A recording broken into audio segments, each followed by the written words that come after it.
Buenos días, queridos amigos, querida familia de la fe. Les saludo en este nuevo día, en este nuevo mes del año. Ahora ya es 1 de abril, miércoles 1 de abril. Y estamos aquí con el mensaje de la palabra de Dios para tratar de que la palabra cumpla el propósito que tiene para nuestras vidas, que es ser una luz, que es ser una lámpara en nuestro camino, es decir, que nos permita tener una mejor visión de cada paso que nosotros vamos dando, y obviamente para eso es bueno entender el camino. Para eso estamos aquí y por eso les saludo con todo el amor de Dios para poder compartir su palabra. Sabe que también estaba pensando en que nos estamos acercando a la Semana Mayor, a la Semana Santa.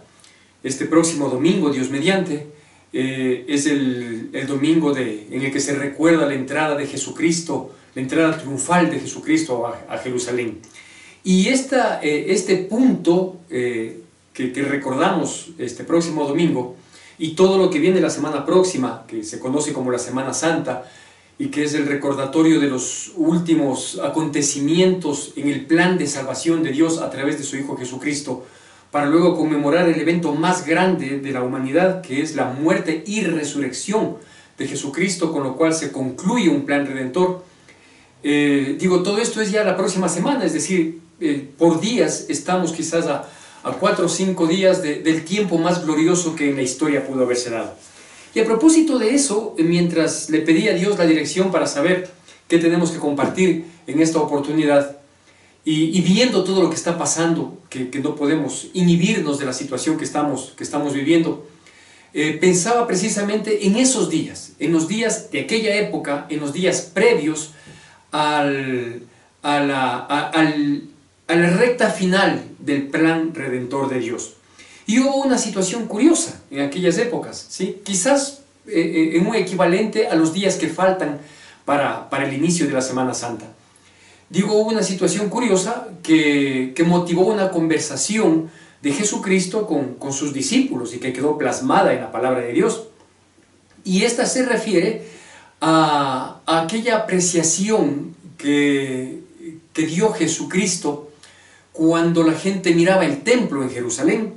El templo en Jerusalén siempre fue, y en esa época sí lo era una gran infraestructura que llamaba mucho la atención, no solo por su hermosura, no solo por su significado también histórico, significado espiritual, etcétera, etcétera.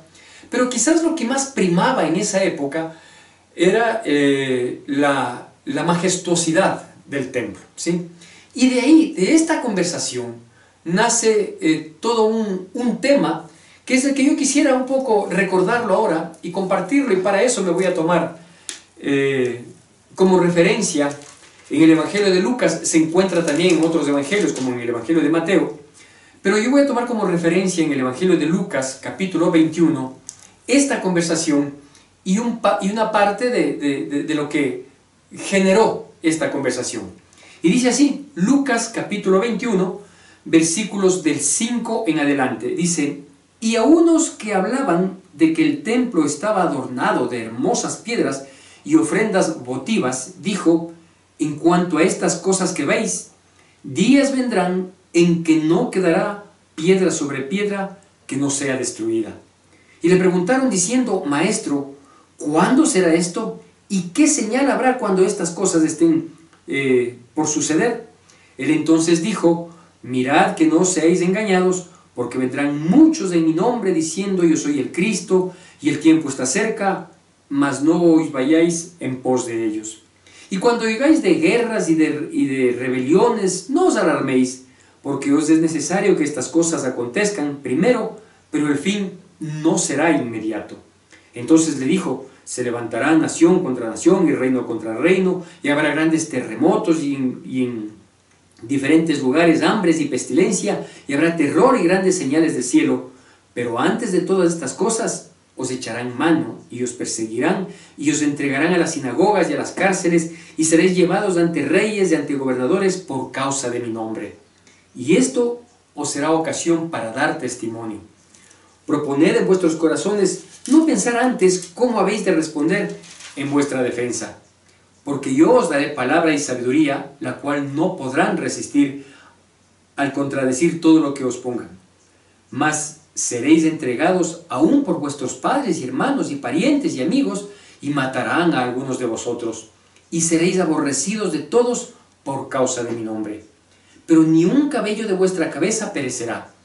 Con vuestra paciencia ganaréis vuestras almas.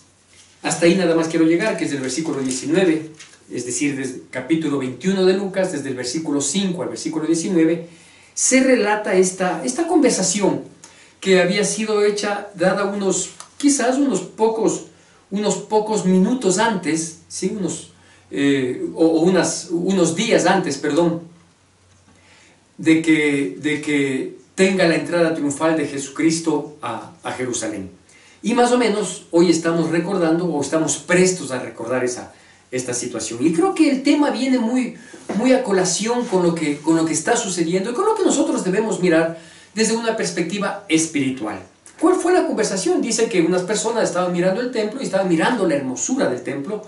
Dice inclusive que al mirar el templo se asombraban de esas hermosas piedras con las que estaban adornadas, y con algunos otros adornos que dice ahí, ofrendas votivas, es decir, eran las ofrendas que se daban haciendo voto, haciendo compromiso, haciendo un pacto, o que se habían pagado fruto de un pacto, ¿no es cierto?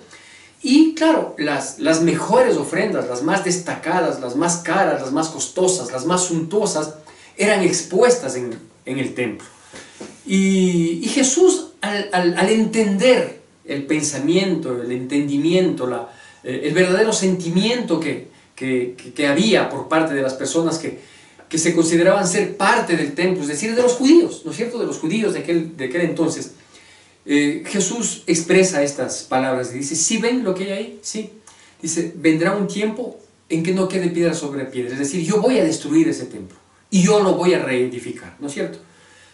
Claro, ellos preguntan, dice, ¿cuándo serán estas cosas? Porque literalmente los discípulos pensaban que iba a haber, quizás en muy poco tiempo, que ellos iban a ver una destrucción literal del templo físico, ¿no es cierto? Pero nosotros hoy podemos entender, por todo lo sucedido, concordando con las profecías, nosotros damos cuenta que en realidad Dios no tenía la intención de destruir la infraestructura física del templo. Era imposible y no es que se ganaba mucho con eso, ¿no es cierto? Más bien lo que nosotros entendemos, y está claro, es que Jesús estaba diciendo dos cosas.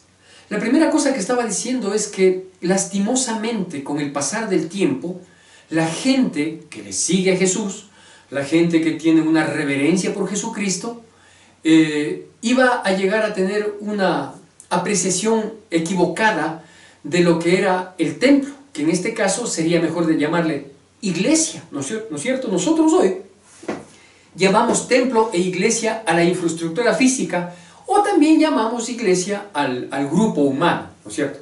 Y hablando del grupo humano, lo que Jesús estaba advirtiendo que iba a suceder es que este grupo humano, que se debía a un templo, iba a trastornar totalmente el concepto de lo que ellos eran, ¿sí? Ellos eran el templo, pero la gente iba a trastornar, y es lo que había sucedido. Que la gente hoy se vanagloria, ¿no es cierto?, de ser parte de un templo, quizás por su estructura física, quizás por su cantidad de personas, quizás por el reconocimiento de sus líderes, quizás por la trascendencia de los actos que hagan, de las obras que hagan, etcétera, etcétera, ¿no es cierto?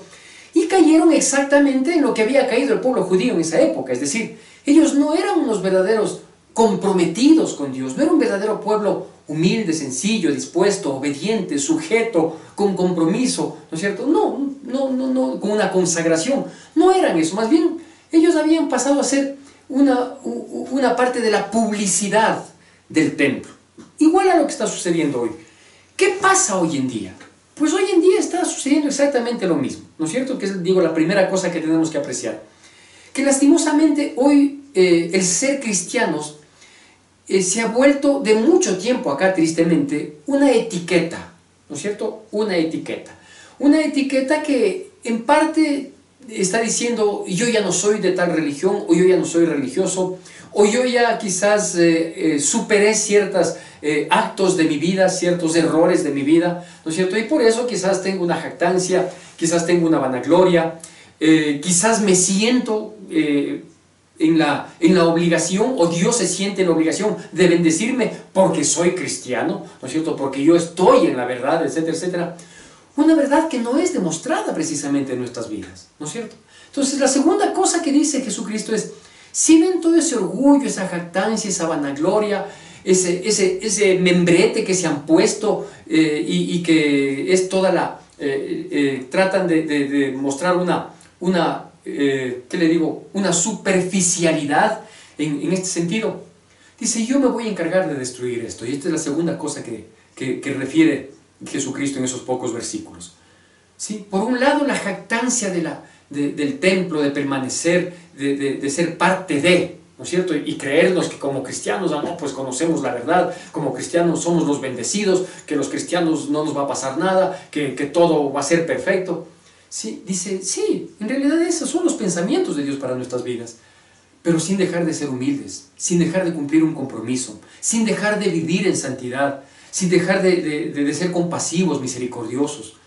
Entonces Dios dice, yo voy a destruir eso y no va a quedar piedra sobre piedra. Entonces a ese templo, a esa iglesia, a ese pensamiento es el que Dios dijo, yo me voy a encargar de destruirlo. Y ahí es cuando viene la pregunta, dice, ¿y cuándo pasarán estas cosas? Bueno, hoy estamos viendo que están pasando ciertas señales, ¿no es cierto?, como la que estamos viviendo hoy, y que habrán ciertas señales que tendrán que suceder, ¿sí?, para que Dios restablezca a este templo, a este conglomerado humano que está equivocado, ¿no es cierto? Y entre las señales dice, una primera señal que destaca, dice, muchos vendrán en mi nombre, diciendo yo soy el Cristo. ¿Qué significa esto?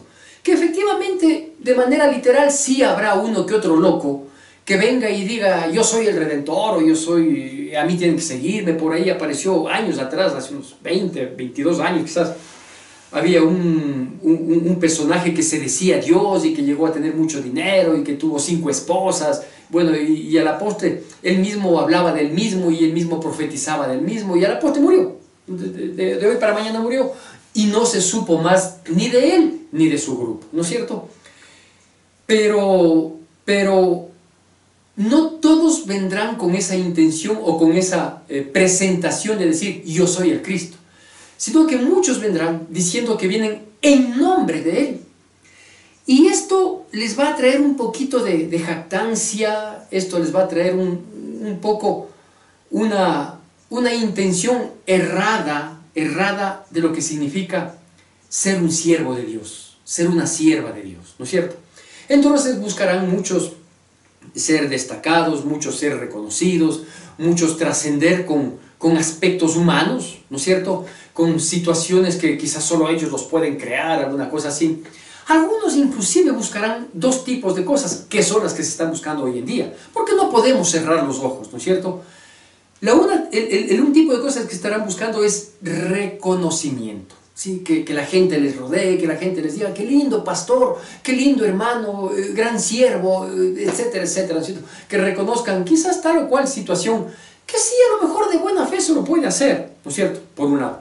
O por otro, buscarán no solo una retribución en cuanto al reconocimiento, sino que buscarán, como de hecho están buscando una retribución económica, ¿no es cierto? Es decir, tratar de tener más almas en sus lugares de acopio para que haya una buena ofrenda y que el pastor pueda tener una vida extremadamente cómoda y que la gente, y que espere que la gente reconozca que eso es lo que merece, y etcétera, etcétera, ¿no es cierto? Pero ese tipo de personas son los que la Biblia también dice que entran por la ventana, porque cuando tienen que dar la vida por las ovejas, cuando tienen que hacer el esfuerzo por la obra, cuando tienen que renunciar al yo en pos de Cristo Jesús y del encargo supuestamente que se ha recibido de parte de Dios, simplemente ahí vemos que huyen, ahí vemos que desaparecen, ahí vemos que no permanecen, ahí vemos que salen de un lado para ir a otro, etcétera, etcétera. Entonces, esa condición que está viviendo hoy la iglesia de Cristo, y la de Cristo me refiero, esa condición, ¿sí?, es la que Dios dice, yo voy a destruir, no voy a dejar piedra sobre piedra, o sea, yo no voy a permitir que ese tipo de cosas sucedan. ¿Por qué? Porque están desvirtuando totalmente la intención que Dios tiene de su iglesia. La iglesia de Dios es, por un lado, el brazo extendido del reino de los cielos aquí en la tierra, pero por otro lado es la novia de Cristo, ¿no es cierto? Y la novia de Cristo tiene que manejarse en tal pureza, en tal santidad, en tal humildad, en tal condición de compasión, ¿sí? Que sea digna del novio, del Cordero de Dios, que es Jesucristo, ¿no es cierto? Entonces, yo creo que estas cosas que nosotros estamos viviendo hoy, por un lado son señales antes del fin, ¿sí? Y por otro lado son procedimientos que Dios ya nos advirtió, en su palabra, como le estoy demostrando, para derrumbar toda esa jactancia, esa vanidad, esa falsa creencia, esa falsa procuración de un llamado, entre comillas, ¿no es cierto? Y quiere, pues, derribar todo eso porque Él quiere reedificar a su iglesia. Una iglesia santa, una iglesia sin mancha, una iglesia que predique y practique la santidad, una iglesia que demuestre la verdad en sus vidas. Eso es lo que Dios quiere. Entonces dice que en esa reestructuración que Dios quiere hacer, habrán estas señales que nos anuncian lo que Dios está haciendo con su iglesia. Unas de esas, dice, habrán rumores de guerra, habrán rebeliones, sediciones, es decir, levantamientos, dice, en contra de la autoridad, etcétera, etcétera. Todo eso habrá. Y advierte, dice, pero no vendrá inmediatamente el fin. Así que aprovecho para decirle que todas esas falsas profecías que están apareciendo últimamente a propósito de lo que está viviendo el mundo, ¿sí? Y nosotros no estamos ajenos a ello, pues estamos enterados, somos habitantes de este mundo, no nos pertenecemos a él, pero somos habitantes de este mundo, por lo tanto conocemos toda la situación. Digo, a propósito de lo que estamos viviendo, se han levantado profecías, se han levantado especulaciones, se han levantado un poco de situaciones que llegan en chats, pero hasta más no poder, ¿no es cierto? Anunciando que esto es el fin, que no sé qué, no. La Biblia es muy clara, esto no es el fin. Estas son señales antes del fin. Pero quienes nos decimos cristianos y tenemos algún conocimiento de la palabra de Dios, debemos entender que, por un lado, las señales significan una advertencia, como una señal de tránsito, ¿no es cierto? Hay una señal de tránsito que aparece ahí, que dice a 100 metros y hay un dibujito, y uno entiende que a 100 metros hay un rompevelocidades, ¿no es cierto? Entonces, ¿qué es una señal? Es una advertencia de lo que viene. Y aquí dice que habrán estos rumores de guerra, que pues los escuchamos de todas partes, que habrán terremotos en diferentes lugares, pues sabemos de esto, todos los días hay temblores, hay terremotos, hay tsunamis, hay todos los días. Uno basta con entrar a una página para consultar al respecto y va a ver que en un día se suceden más de 400 en distintas partes del mundo, unos de mayor o menor intensidad, ¿no es cierto? Es decir, todo esto es una señal, ¿sí? Es una advertencia, por un lado. Y por otro lado, ¿cuál es el propósito, pues, de la advertencia?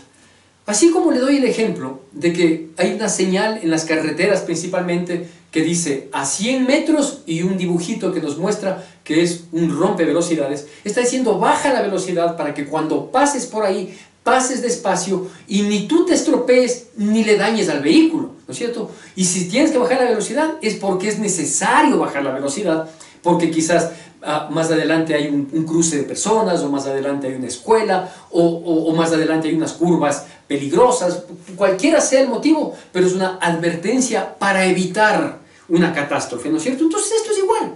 Está diciendo, mira, esta es una señal, esto que estamos viviendo, las pestilencias, las plagas, los rumores de guerra, los levantamientos, las confrontaciones, las amenazas de guerra, todo eso es una señal, es un anticipo, es una advertencia. Digo, ¿para qué? Para evitar una catástrofe. ¿Cuál es la catástrofe? Pues de esto es lo que hay que poner atención. La catástrofe es que después de esto, no de manera inmediata, así lo dice la palabra, pero después de esto va a venir Jesucristo por su iglesia. Y la catástrofe no es que Él venga, es que Él viene a cumplir dos propósitos. El primero, en cuanto a tiempo, es a llevar a su iglesia, ¿no es cierto? A arrebatar, a levantar a su iglesia, para llevarla a presentar al Padre como su novia, ¿sí? Y los que no sean llevados, porque no es que todo el mundo se va a ir, ¿no es cierto? No es que Diosito es bueno y no de permitir que yo me quede, no, Diosito es bueno, pero Diosito es justo también. Y más aún, cuando nos está advirtiendo. Entonces esta advertencia también cumple un segundo propósito. El segundo propósito es que nosotros procedamos al arrepentimiento y nos volvamos de todo corazón, pero como corresponde para el Señor. Porque si no, no puede cumplirse lo que dice más adelante en la Escritura y que lo acabamos de leer. Por ejemplo, dice que otra de las cosas que van a suceder, dice que antes de que sucedan estas situaciones de manifestaciones de la naturaleza como terremotos, temblores, etcétera, etcétera, dice, también les entregarán a ustedes, a nosotros, a los cristianos, algunos, dice que podremos ser entregados ante autoridades para ser juzgadas, pero por causa del nombre de nuestro Señor Jesucristo. Es decir, ¿qué implica esto? Que por un lado, Dios va a derrumbar ese templo de vanidad, ¿sí? Esa jactancia, esa competencia malsana inclusive que hay entre denominaciones, entre mismas iglesias, a veces hasta del mismo sector. Todo eso Dios quiere destruirlo, porque eso no es plan de Dios, pues. Eso contradice totalmente la esencia de nuestro Dios, cuya iglesia es el cuerpo de Cristo. Entonces, al destruir eso, al no dejar piedra sobre piedra, al destruir ese malentendido del templo, ese malentendido de la iglesia, Dios quiere construir un nuevo templo. Y si por un lado se cumplen los terremotos, las amenazas de guerra, las confrontaciones de nación contra nación, los que vienen en su nombre porque quieren tener renombre, porque quieren tener plata, porque piensan que servir a Dios es buen negocio, en fin, un sinnúmero de cosas, ¿no es cierto? También tiene que cumplirse esta otra parte, pues, ¿sí? De que vamos a ser entregados por causa del nombre de Cristo Jesús. ¿Qué implica esto? Es obvio. Lo que esto implica es que la iglesia va a comenzar a tener tal firmeza, tal actitud, tal santidad, tal compromiso con Dios, que no se va a vender al mundo. Entonces, como no se va a vender al mundo, como no se va a alinear con el mundo, como no va a querer tener una paz con el manejo de este mundo, entonces nos van a ver mal. Y vamos a ser, ahí viene la palabra que dice, vamos a ser aborrecidos. Y vamos a ser inclusive entregados por personas cercanas, por nuestras mismas familias, por nuestros mismos amigos. E inclusive algunos dicen que tendremos que morir por causa del nombre de Cristo. Entonces, sí se cumplen los terremotos, sí se cumplen las amenazas de guerra, sí se cumplen las pestilencias, sí se cumplen las plagas, todo eso se cumple. La pregunta es, ¿y se cumplirá? Al menos hablo en nuestro país, que es en donde yo vivo, y se cumplirá que hay una iglesia tan firme, tan santa, tan unida, tan consagrada, ¿sí? Que terminemos siendo un obstáculo para el pecado, porque eso es lo que tiene que ser la iglesia. La iglesia tiene que ser un constante tropiezo para el mundo. ¿Por qué? Porque no podemos alinearnos con Él, porque no podemos afinarnos con Él. Pero si la iglesia no está dando esta señal, ¿sí? Que es vivir en santidad, en integridad, en transparencia, que si somos hoy cristianos, ¿no es cierto? Y somos unos lindos niños de escuela dominical, y pasamos a ser unos medianos buenos adolescentes del grupo de adolescentes de la iglesia, y luego pasamos a ser unos pícaros miembros del grupo de universitarios de la iglesia, y cuando salimos somos unos profesionales deshonestos, ¿por qué nos va a perseguir el mundo? ¿Por qué nos va a aborrecer el mundo? Si estamos actuando de acuerdo a ellos, entonces no hay tal persecución, si es que no hay tal consagración. Entonces es necesario que nosotros sepamos que así como se cumplen unas señales, también la iglesia tiene que dar una señal, ¿sí? Ahora, la iglesia va a ser mermada. Muy pocos morirán o moriremos por causa del nombre de Cristo. Pero muchos que se dijeron que eran parte de la iglesia, ante ver la amenaza que implica la iglesia para el mundo, muchos, tristemente, va a ser así, se alinearán con el mundo, se venderán al mundo, buscarán tener su paz propia. ¿Para qué hacernos de problemas? ¿Para qué hacer un sacrificio? ¿Para qué estar proclamando? ¿Para qué evangelizar? Mejor quedémonos nomás tranquilos, no pasa nada, que cada quien viva su vida. Y ese sistema de comodidad y ese sistema de conformismo es el que Dios quiere derrumbar. Porque claro, está dicho aquí en la palabra, efectivamente como he acabado de leer, ¿no es cierto? Nos dice, no os alarméis por estas cosas. Claro, por los terremotos, por las plagas. Por eso no hay que alarmarse. Primero porque no es que el cumplimiento del fin viene inmediatamente. Dice, no, no te alarmes por esto, ¿sí? Alármate si es que no estás bien con Dios. Alármate si no estás viviendo en santidad. Alármate si no eres un verdadero cristiano consagrado. ¿Por qué? Porque dice también en la parte final que leímos, y permítame citarle estrictamente el versículo, solo dos cosas que quiero destacar, ¿sí? La una que se encuentra en el versículo 10 en el versículo 13, ¿sí? Solo dos cosas quiero destacar en este aspecto para culminar con esta pequeña charla.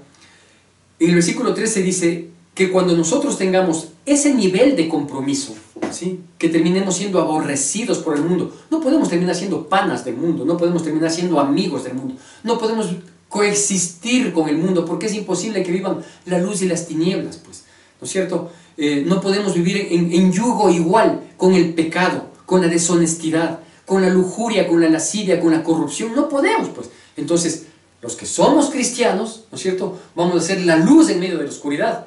Y la luz en medio de la oscuridad, a la oscuridad le inquieta, le impacienta, le molesta, le fastidia, ¿no es cierto? Entonces, por mantener esa situación, dice versículo 13, que esa que nos manden a la cárcel, que nos aborrezcan, que nos entreguen a las autoridades, que nos pongan el pie, que nos quieran hacer tropezar, ahí nosotros, dice que vamos a tener ocasión de dar testimonio.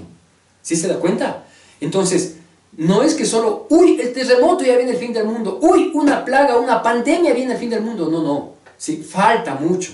¿Por qué falta mucho? Porque falta una firmeza de la iglesia, falta un afincarse de la iglesia, falta una unidad para ver quiénes somos, quiénes permanecemos. Falta que, por ejemplo, dejemos de criticarnos, de juzgarnos, de perseguirnos unos a otros, diciéndonos todos cristianos, ¿no es cierto? Falta que nos afirmemos en santidad, en integridad, en apoyo, en solidaridad, en compromiso. Y claro, cuando hablo de este tipo de condiciones, de actitudes que debemos adquirirlas en nuestra vida, obviamente el número de cristianos se reduce. El número de cristianos va quedando exactamente lo que la Biblia también advierte. Va quedando el remanente. Siempre que hubo situaciones complicadas, lo que quedaba era un remanente, ¿sí? Y ese remanente es el que dice que por su firmeza va a tener ocasión, por causa de la persecución, por causa del encarcelamiento, por causa de que nos entreguen inclusive familiares, amigos, cercanos, ¿sí?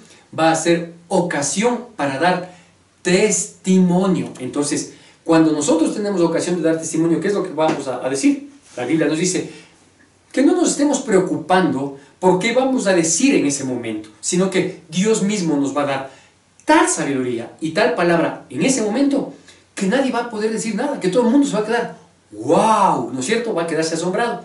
Ahora, para conseguir estas dos cosas, tanto para tener esa sabiduría que deje enmudecidos a todos nuestros acusadores, eso implica que nosotros debemos tener una comunión plena con Dios, una total comunión plena y permanente con Dios, porque no sabemos cuándo van a ser estas cosas, ¿no es cierto? Entonces, como no sabemos cuándo van a ser estas cosas, nosotros debemos estar siempre preparados, en íntima comunión con Dios, en santidad, en integridad, en transparencia, en consagración. Así tenemos que estar. Entonces, cuando uno tiene esa comunión y de pronto fuimos encarcelados y de pronto fuimos entregados a las autoridades y de pronto somos aborrecidos por el mundo y somos señalados por todo el mundo, pero nuestra conectividad con Dios, que va a ser plena, va a permitir que sea Dios o el Espíritu Santo, que es Dios que mora en los cristianos, hablando por nosotros y enmudeciendo a nuestros acusadores. La primera cosa. La segunda cosa, dice que nosotros vamos a dar testimonio, es decir, no solo que vamos a hablar lindo, sino que las palabras que digamos, muchas de ellas, sí, todas las que tengan que ver con nuestra actitud de vida, van a estar respaldadas en nuestro testimonio. Porque perdóneme, si usted está pensando que Dios en un momento solo le va a alcahuetear para darle unas lindas palabras que destaquen, unas lindas palabras que enmudezcan, unas lindas palabras que dejen con la boca abierta, pero que no tenga una vida que le respalde como testimonio, que diga que usted como cristiano es una persona que ha pecado aquí y acá, un corrupto, un aprovechado, o sea, por favor, acuérdese que esa persecución es para los radicales, para los de firmeza, para los de consagración, porque no solo que vamos a hablar lo que nuestro Dios nos diga, sino que nuestro testimonio va a ser una ocasión para hablarles a ellos. Y la segunda y última cosa que quiero decirle, para no alargar mucho este tema, porque hay muchas cosas más que hablar y que Dios permita que mientras esta situación la estamos manejando como la estamos manejando, es decir, a través de estos medios, ¿sí? Hasta cuando podamos volver a congregarnos en nuestra iglesia, en nuestros respectivos templos, ¿sí? En donde tenemos mucho trabajo que nos espera, digo, hasta que esto suceda, es necesario que nosotros nos manejemos de manera correcta. Si yo espero, anhelo en el nombre de Cristo Jesús, que aprovechando de este gran tiempo que tenemos hoy en casa y que quizás antes no lo teníamos, principalmente para quienes no pasábamos en casa, hoy sea una gran oportunidad para conocerle más a Dios a través de su palabra, para tener mayor comunión con Dios y para adquirir un verdadero compromiso para que nosotros seamos de estos, de los que podamos, aunque sea ser aborrecidos, ser señalados, ser juzgados, ser criticados, ser entregados,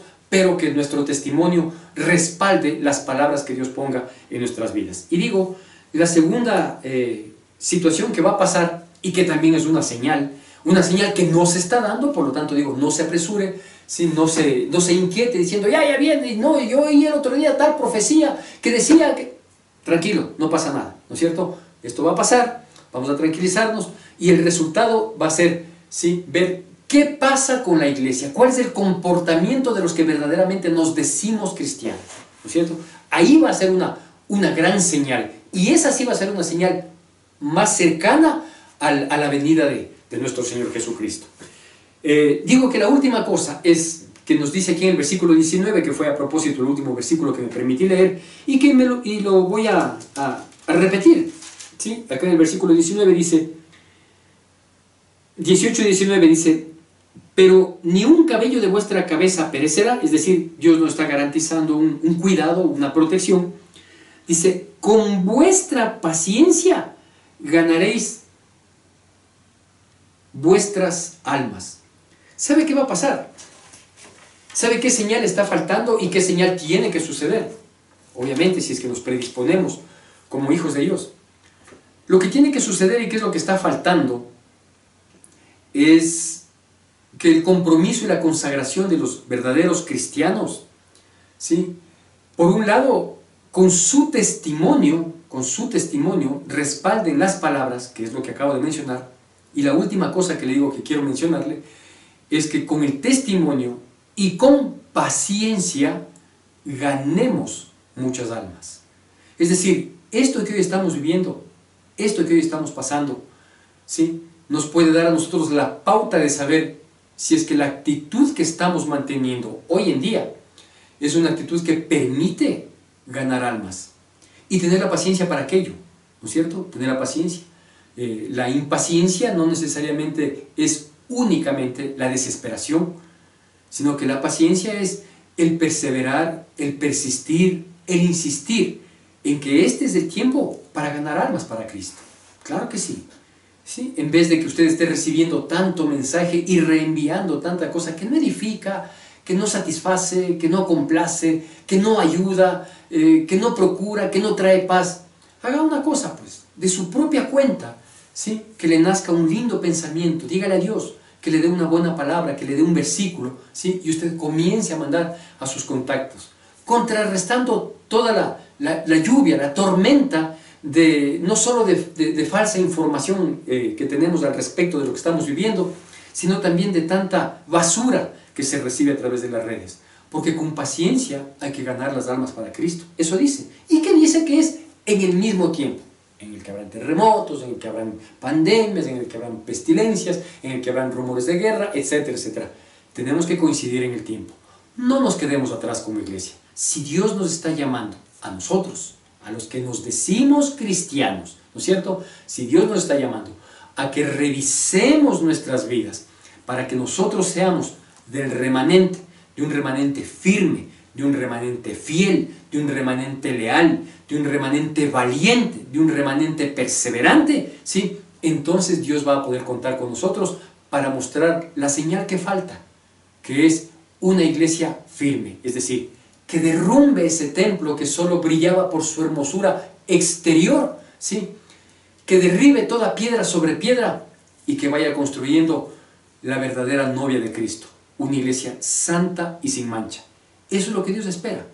Y por eso, por esa iglesia santa y sin mancha, es que Dios mandó a su Hijo Jesucristo a morir en la cruz de un Calvario, porque solo a través de ese plan de redención se puede llegar a vivir del modo que Dios quiere que vivamos. Sin aceptar ese plan de redención, sin ser parte de ese plan de redención, todo intento va a resultar sin fruto. Así que yo le invito para que usted conozca de la palabra, conociendo de la palabra, ¿sí? Se despoje de todo prejuicio, acepte a Jesucristo en su corazón previamente, confiese todos sus errores, sus pecados, los que hemos cometido de manera deliberada o los que hemos cometido por ignorancia, pedirle perdón a Dios por ese desconocimiento, por esa ignorancia, por esa despreocupación de Dios, aceptarle a Jesucristo en nuestro corazón, ¿sí? Y comenzar a vivir para Él, conforme a su santa y preciosa voluntad. Que Dios nos bendiga poderosamente, que Dios nos sustente en estos tiempos un poquito complicados, pero si es que le vemos las cosas desde la óptica positiva, porque todo tiene un lado positivo, disfrute de este tiempo en familia y aproveche lo que quizás lo estaba dejando de lado. Que Dios nos bendiga poderosamente en Cristo Jesús.